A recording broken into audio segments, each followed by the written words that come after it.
Chapter 7. The Walls of Babylon. Old Banzar, grim warrior of another day, stood guard at the passageway leading to the top of the ancient walls of Babylon. Up above, valiant defenders were battling to hold the walls. Upon them depended the future existence of this great city with its hundreds of thousands of citizens. Over the walls came the roar of the attacking armies, the yelling of many men, the trampling of thousands of horses, the deafening boom of the battering rams pounding the bronzed gates. In the street behind the gate lounged the spearmen, waiting to defend the entrance should the gates give way. They were but few for the task.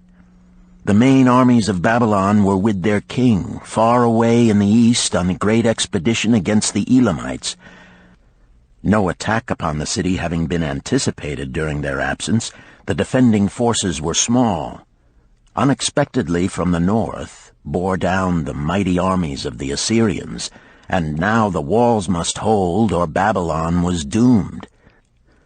About Banzar were great crowds of citizens, white-faced and terrified, eagerly seeking news of the battle. With hushed awe they viewed the stream of wounded and dead being carried or led out of the passageway. Here was the crucial point of attack. After 3 days of circling about the city, the enemy had suddenly thrown his great strength against this section and this gate. The defenders from the top of the wall fought off the climbing platforms and the scaling ladders of the attackers with arrows, burning oil, and, if any reached the top, spears. Against the defenders, thousands of the enemy's archers poured a deadly barrage of arrows. Old Banzar had the vantage point for news. He was closest to the conflict and first to hear of each fresh repulse of the frenzied attackers. An elderly merchant crowded close to him, his palsied hands quivering.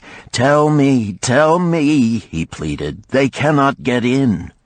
My sons are with the good king. There is no one to protect my old wife. My goods, they will steal all. My food, they will leave nothing. We are old, too old to defend ourselves, too old for slaves. We shall starve, we shall die. Tell me they cannot get in." "Calm thyself, good merchant," the guard responded. "The walls of Babylon are strong. Go back to the bazaar and tell your wife that the walls will protect you and all of your possessions as safely as they protect the rich treasures of the king. Keep close to the walls, lest the arrows flying over strike you." A woman with a babe in arms took the old man's place as he withdrew. "Sergeant, what news from the top? Tell me truly that I may reassure my poor husband. He lies with fever from his terrible wounds, yet insists upon his armor and his spear to protect me who am with child. Terrible, he says, will be the vengeful lust of our enemies should they break in." "Be thou good of heart, thou mother that is and is again to be. The walls of Babylon will protect you and your babes. They are high and strong. Hear ye not the yells of our valiant defenders as they empty the cauldrons of burning oil upon the ladder scalers?" "Yes, that do I hear, and also the roar of the battering rams that do hammer at our gates." "Back to thy husband. Tell him the gates are strong and withstand the rams. Also that the scalers climb the walls, but to receive the waiting spear thrust. Watch thy way, and hasten behind yon buildings." Banzar stepped aside to clear the passage for heavily armed reinforcements. As, with clanking bronze shields and heavy tread, they tramped by, a small girl plucked at his girdle. "Tell me, soldier, are we safe?" she pleaded. "I hear the awful noises. I see the men all bleeding. I am so frightened. What will become of our family, of my mother, little brother, and the baby?" The grim old campaigner blinked his eyes and thrust forward his chin as he beheld the child. "Be not afraid, little one," he reassured her. The walls of Babylon will protect you and mother and little brother and the baby. It was for the safety of such as you that the good Queen Semiramis built them over 100 years ago. Never have they been broken through. Go back and tell your mother and little brother and the baby that the walls of Babylon will protect them and they need have no fear." Day after day, old Banzar stood at his post and watched the reinforcements file up the passageway, there to stay and fight until, wounded or dead, they came down once more. Around him unceasingly crowded the throngs of frightened citizens, eagerly seeking to learn if the walls would hold. To all he gave his answer with the fine dignity of an old soldier: "The walls of Babylon will protect you." For 3 weeks and 5 days the attack waged with scarcely ceasing violence. Harder and grimmer set the jaw of Banzar as the passage behind, wet with the blood of the many wounded, was churned into mud by the never-ceasing streams of men passing up and staggering down.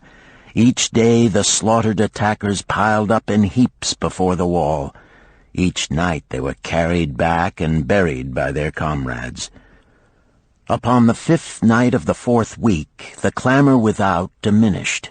The first streaks of daylight illuminated the plains, disclosed great clouds of dust raised by the retreating armies. A mighty shout went up from the defenders. There was no mistaking its meaning. It was repeated by the waiting troops behind the walls. It was echoed by the citizens upon the streets. It swept over the city with the violence of a storm. People rushed from the houses. The streets were jammed with a throbbing mob. The pent-up fear of weeks found an outlet in the wild chorus of joy. From the top of the high tower of the Temple of Bel burst forth the flames of victory. Skyward floated the column of blue smoke to carry the message far and wide.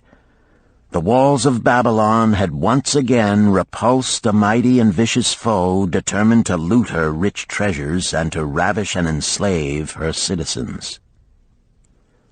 Babylon endured century after century because it was fully protected. It could not afford to be otherwise. The walls of Babylon were an outstanding example of man's need and desire for protection. This desire is inherent in the human race. It is just as strong today as it ever was, but we have developed broader and better plans to accomplish the same purpose. In this day, behind the impregnable walls of insurance, savings accounts, and dependable investments, we can guard ourselves against the unexpected tragedies that may enter any door and seat themselves before any fireside. We cannot afford to be without adequate protection.